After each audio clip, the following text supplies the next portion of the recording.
konspirasi semesta agar terbebas dari utang ya. Jadi konspirasi semesta agar terbebas dari utang. Teman-teman semua, saya sampaikan di awal dulu bahwa tidak ada yang salah dengan utang ya. Tidak ada yang dosa dengan utang ya. Setahu saya begitu.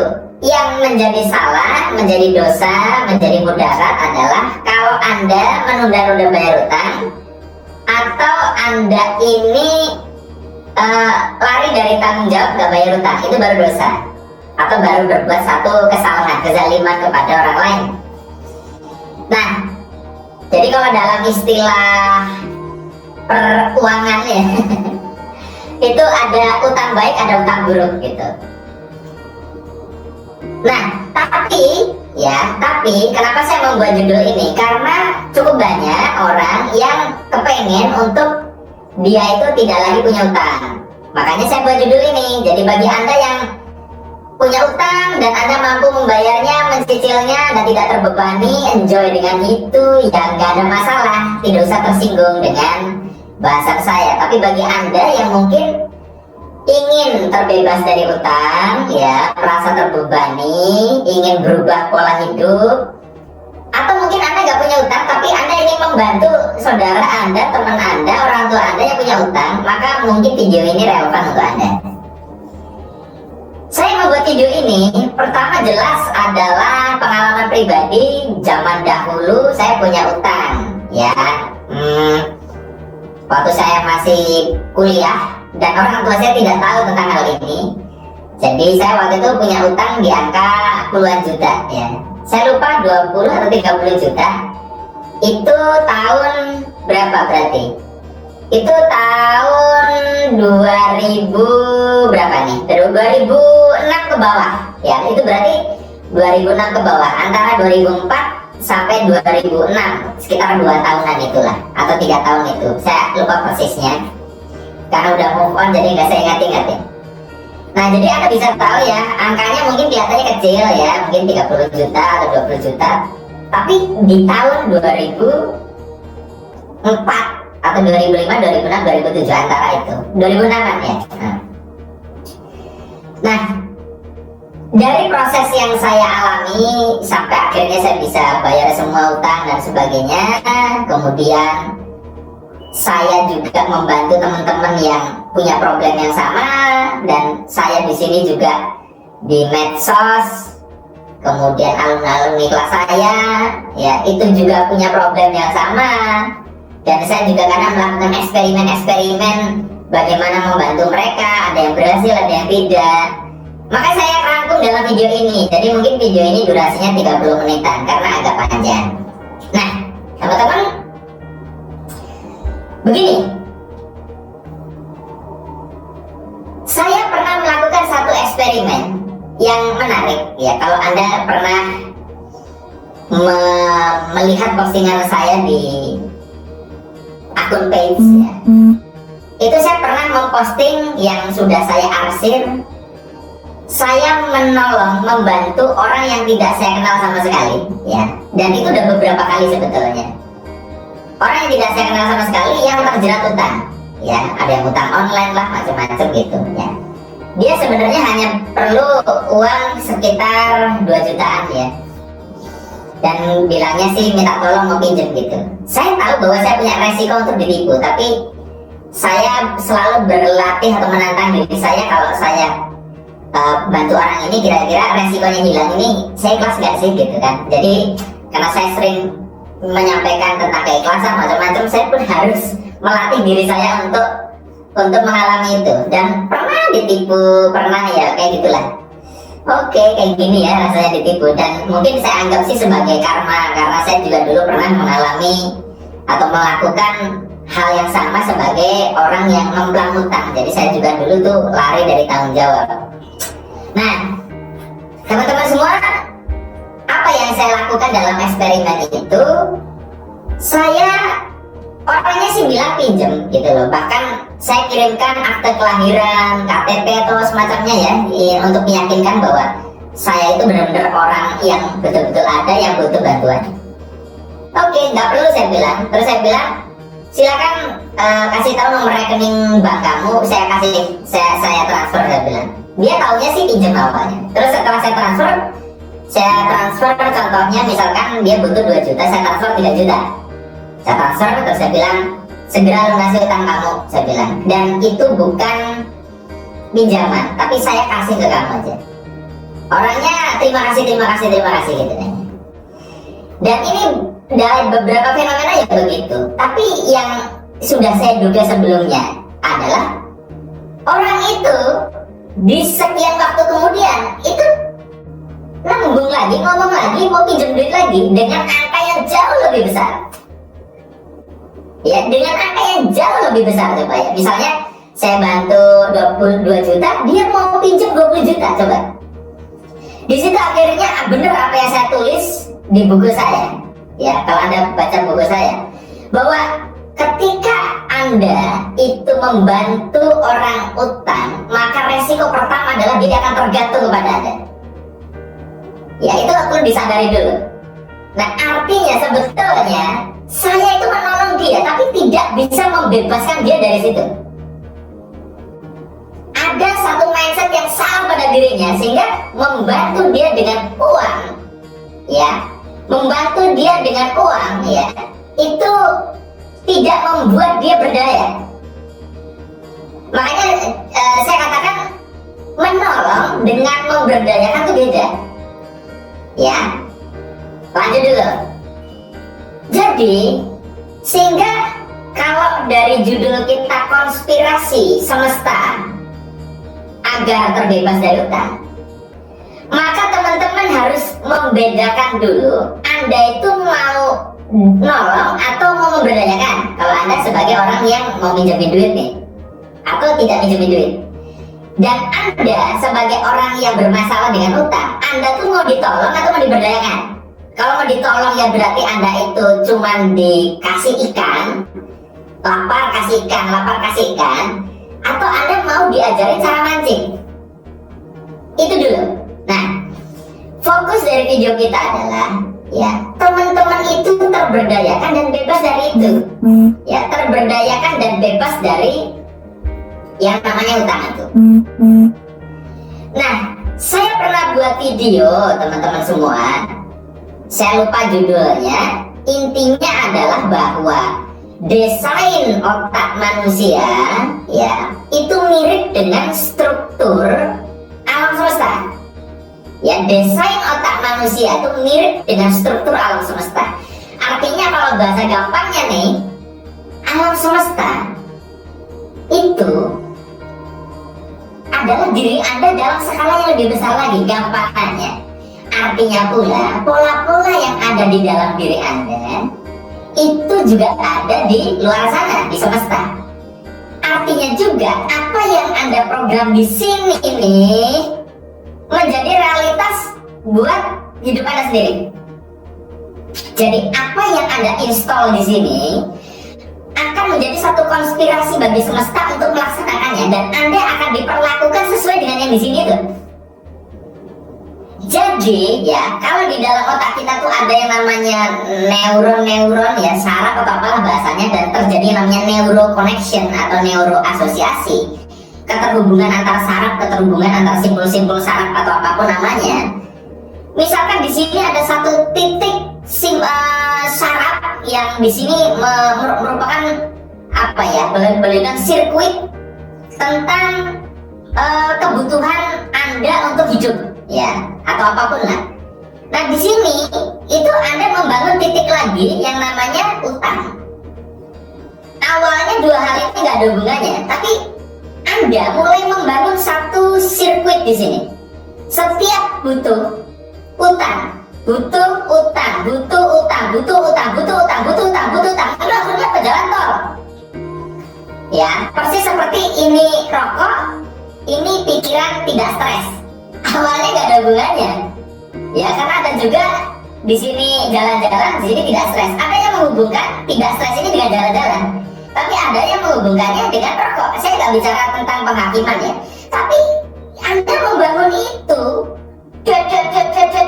jadi jalan tol sehingga ini jadi servo, mekanisme yang terjadi adalah kalau misalnya dalam kasus utang nih, dari bawah sadarnya Anda ya, dari bawah sadarnya Anda itu muncul satu latah ya, setiap kali Anda tuh kepepet, ide yang paling pertama dari kepala Anda itu cuma utang. Nanti siapa ya? Anda lihat yang mau saya utangin ya, lembaga apa ya yang mau saya utangin ya, gitu. Nah celakanya adalah semesta juga berkonspirasi. Anda akan dimudahkan untuk ketemu dengan orang-orang yang mengutangin Anda atau lembaga yang bersedia ngutangin Anda. Jadi jangan GR misalkan, aku kok gampang ya dapat utangan ya. Itu berarti semestanya Anda itu dikonstruk untuk seperti itu.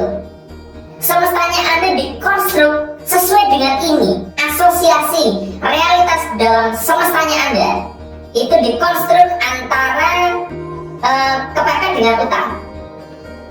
Jadi ciri bahwa Anda sudah mulai berakhir program di kepala Anda, dalam otak Anda tentang utang, Anda mulai akan terbebas dari utang. Cirinya adalah Anda mulai sulit untuk cari utangan. Ya, jadi selama Anda gampang banget dapat utangan, itu program itu nggak rusak. Semesta Anda tidak juga membangun ulang rekonspirasinya. Jadi kalau misalkan Pak, aku kok mulai susah ya dapat utangan, berarti semesta Anda sudah mulai berubah. Pak, aku kok ketemu orang yang sangat tega sekali ya Pak ya, saya mau utang malah dikata-katain kok. Bagus, berarti semesta mulai berkonspirasi untuk memutus neuroasosiasi yang ada di kepala Anda. Jadi kalau Anda sudah ketemu orang yang tega, ketemu orang yang nggak punya rasa kasihan untuk membantu Anda, itu sebetulnya Tuhan melalui konspirasi semesta itu sedang memberdayakan Anda. Paham ya? Sampai sini dulu. Nah, berarti apa sih yang perlu dilakukan sebetulnya? Saya mengingat diri saya zaman dulu. Jadi dulu saya itu sedikit-sedikit utang. Udah gitu gak bayar. dikit-dikit utang.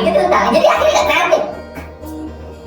Sampai suatu ketika saya punya sahabat yang namanya Harban Dwi Karsono. Gak tahu dia nonton ini atau enggak ya. Itu tuh dia tuh orang yang boleh dibilang salah satu best friendnya saya, saksi saya dari zaman gak enak sampai sekarang. Suatu ketika, biasanya ketika saya mengeluh nggak punya uang atau apa itu, dia pasti bantu. Bahkan dia tuh menggadaikan BPKB motor adik kandungnya untuk membantu saya. Coba, sahabat semacam apa orang baik kayak gini. Tapi dia lihat kok, Arif ini kok semakin apa ya, tidak berdaya gitu. Akhirnya mungkin dia melihat ada yang salah dengan saya. Suatu saat ketika saya ke rumahnya, ya biasa mau curhat, ujung-ujungnya pinjam duit atau gimana lah ya. Hari itu juga saya belum makan gitu. Belum masuk rumah, di depan pintu, wah dimarah-marahin saya. Asli dimarah-marahin.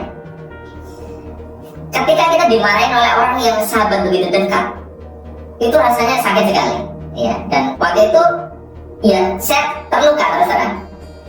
Tapi sejak itu saya jadi hancur programnya itu.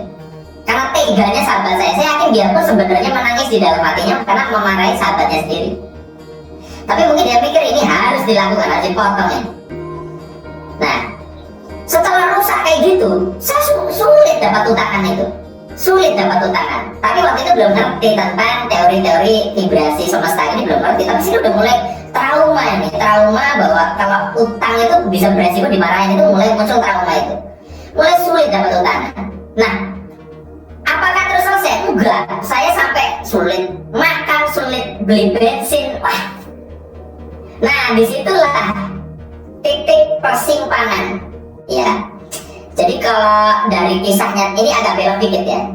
Saya agak belok dikit. Temannya istri saya itu pernah cerita, dia mengalami sakit kanker sampai stadium yang cukup tinggi dan dia memutuskan untuk berpuasa sampai betul-betul puasa, nggak makan, nggak minum berhari-hari. Dan sampai pada satu titik kritis itu terjadi yang namanya autofagi kalau nggak salah. Jadi sel-sel itu akhirnya memakan dirinya sendiri dan memakan sel-sel yang dianggap nggak berguna atau penyakit. Makanya terjadi mekanisme penyembuhan. Nah, pada waktu Anda itu yang biasanya setiap butuh utang, setiap butuh utang, setiap butuh utang, diikuti terus, ya kan? Tiba-tiba bread rusak, Anda udah butuh gini, udah belum makan, anak nangis, tapi belum mengkomitmenkan diri, aku pokoknya sampai gimana pun gak boleh utang. Anda mulai menderita, mulai panas dingin mungkin ya, atau apapun perasaannya bakal sama. Disitulah terjadi autofagi, ya, terjadi autofagi, dimana nanti ada dua kemungkinan nih. Anda bisa muncul ide selain utang, tapi Anda berbuat hal-hal yang tidak etis, tidak bermoral, nyolong, ya, nyopet, kriminal, atau Anda itu jadi kreatif luar biasa. Nah, ini tergantung iman Anda nih. Pada saat proses itu, Anda perlu aware untuk mengarahkan ini kemana, ya. Ini mau lompat ke kiri atau ke kanan, oke? Nah, jadi kuncinya Anda pokoknya mau gimana pun gue gak utang. Itu dulu, mau menderita sehari gak makan gimana pun pokoknya gue gak mau utang. Saat itulah rusak programnya. Dan yang terjadi, saya muncul satu ide dan saya mulai melihat bahwa saya itu mahal, banyak hal yang mahal dalam diri saya. Saya itu pintar statistik, saya itu pintar ini, banyak sekali. Saya bilang, ini kan bisa jadi duit semua ya. Akhirnya dari situ saya membuka jasa untuk analisis data statistik dan sebagainya, dan saya dapat uang jutaan. Kenapa dulu gak kepikir? Karena ya saya sudah membiasakan cari cara cepat. Ya, cari cara cepat, utang. Akhirnya nggak melihat potensi diri yang bisa menjadi duit. Anda juga mungkin ketika mendengarkan ini, karena Anda belum mengalami kondisi penderitaan luar biasa di mana pada saat itu biasanya otak akan kreatif. Nah, Anda nggak mau kondisikan diri Anda di situ masalahnya. Dibiasakan, dimanjakan. Ya, ibaratnya anak itu jatuh dibantu terus begitu, akhirnya tidak mandiri. Otak pun begitu. Nah, saya beberapa waktu lalu itu mencoba metode serupa kepada seorang sahabat saya yang karena musibah lalu kejerat utang puluhan juta, lebih banyak dari utang saya, ya. Dan terus terang saya ngomong ya bahwa sebetulnya saya bisa transfer ke rekening lu uang segitu dan utang lu selesai, karena dia adalah salah satu teman baik saya. Tapi terus saya ngomong, tapi kamu terlalu mahal, terlalu berharga untuk diutangin. Jadi apa yang saya lakukan? Saya melakukan, yuk lihat diri kamu apa yang mahal dalam diri kamu. Dan akhirnya dia menemukan satu ide, ya, menemukan satu mahal harta berharga dalam dirinya sendiri, dan dia bisa menyelesaikan utang 40 juta itu nggak nyampe 1 bulan, bener-bener jalannya juga halal. Nah, artinya saya sudah membuktikan apa yang saya lakukan ketika saya melakukan ke teman saya begitu, dan dia mau melakukan itu, selesai. Nah, masalahnya adalah kenapa ada juga yang gagal, karena Anda nggak kuat pada proses perusakan itu. Apalagi ketika bayi Anda nangis, popok, habis, istri mulai uring-uringan. Nah, Anda tidak bisa berada dalam posisi penderitaan yang teramat sangat itu untuk merusak program utang itu. Akhirnya, ya udahlah utang lagi. Iya, terserah Anda sih. Terserah Anda, balik lagi. Saya ngerti, memang tidak semudah itu. Karena waktu saya zaman dulu kan saya masih bujangan, tidak ada teriakan anak, tidak ada satu cerita istri. Sehingga saya dengan bebas saja untuk memposisikan saya untuk menderita pada titik yang paling ekstrim. Nah, teman-teman semua, ya, ini sudah mau 30 menit nih, supaya nggak terlalu bertele-tele. Kalau Anda mau tetap hidup dalam pola utang, satu top, jangan ngeplan, karena utang itu adalah sesuatu yang harus Anda bayar, ya. Tapi kalau Anda mau bebas hutang, maka rusak pola itu, seperti yang tadi saya sudah jelaskan. Jadi kalau saya amati, ya, sekali lagi saya tidak bicara tentang riba atau macam-macam ya, ini urusan yang berbeda. Tapi gini, beberapa orang yang saya lihat terdidik mentalnya, terdidik disiplinnya dalam berhutang, itu mereka berhutangnya bukan ke orang. Kenapa banyak orang yang utangnya ke orang? Ya, karena antara orang itu tidak ada satu komitmen kedisiplinan. sehingga orang itu nyaman. Utang ke saudara, utang ke tetangga, ya tidak ada satu punishment di situ, ya, nggak profesional. Kalau Anda utangnya ke bank itu profesional, Anda harus gini, syaratnya gini, bahkan ada jaminan. Kalau dari situ saya lihat justru itu benar. Nah seharusnya kalau Anda itu mau pinjam ke teman, walaupun teman Anda itu tidak mensyaratkan macam-macam, bro, gue butuh uang dari lu nih, gue simpan ijazah gue ke lu lah, gue jaminan. Gak usah bro, enggak, biar gue komitmen. Harusnya begitu, supaya Anda itu tahu diri gitu.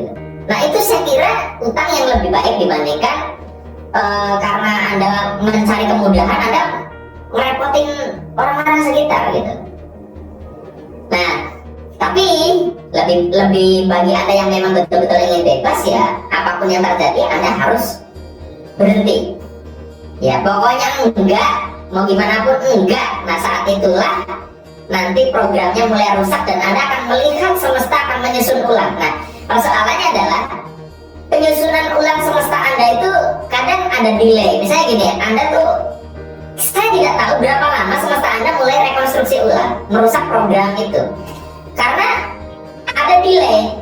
Ya, kita sudah membiasakan di otak kita 15 tahun utang misalnya. Kemudian Anda berharap dalam hitungan jam semesta itu menata ulang. Kadang bisa gitu, kadang enggak. Kadang setelah Anda mengalami penderitaan teramat sangat seminggu baru terjadilah penataan ulang. Nah, saya tidak tahu berapa lama ini. Tapi saya yakin kalau Anda semasa itu tuh mendekat kepada Tuhan, menaikkan kesadaran, ya. Kalau Anda nonton video saya yang dulu-dulu itu kan ada tabel kesadaran, itu Anda tonton tuh yang David Hawkins tuh. Anda berada di area getaran-getaran yang tinggi, maka mungkin rentang delay antara di sini dengan di semesta itu akan lebih pendek, tidak terlalu lama gitu. Nah, oke, ya. Ya, jadi teman-teman semua, semesta berkonspirasi sebetulnya salah satunya adalah refleksi dari program yang kita bangun di sini. Hanya saja karena kita itu sudah berada di dalam program itu, kita tidak bisa menyadari bahwa apa yang terjadi itu kita diperlakukan semesta seperti ini karena kita sudah membiasakan ke diri kita sendiri itu begini. Nah ya, sebagaimana yang saya sering bilang, orang yang membiasakan untuk pengeluaran setiap bulan beli rokok, itu seolah-olah semesta mengenali itu. Suatu saat Anda nggak punya duit, Anda tetap bisa merokok aja karena ada orang yang memberi dan sebagainya. Jadi semesta seperti mencatat, oh orang ini butuh rokok, contohnya gitu, oh orang ini butuh ini. Makanya ini yang saya sebut sebagai mekanisme otomatis. Tapi ini bisa positif, bisa negatif. Apa yang Anda perlakukan kepada diri Anda, disitulah semesta akan memperlakukan Anda juga. Ini yang Anda harus sadari. Jadi kalau ada tarik-tarik, ya sebenarnya nyambung dengan apa yang disampaikan dalam kitab-kitab suci. Anda bisa cari sendiri dalilnya.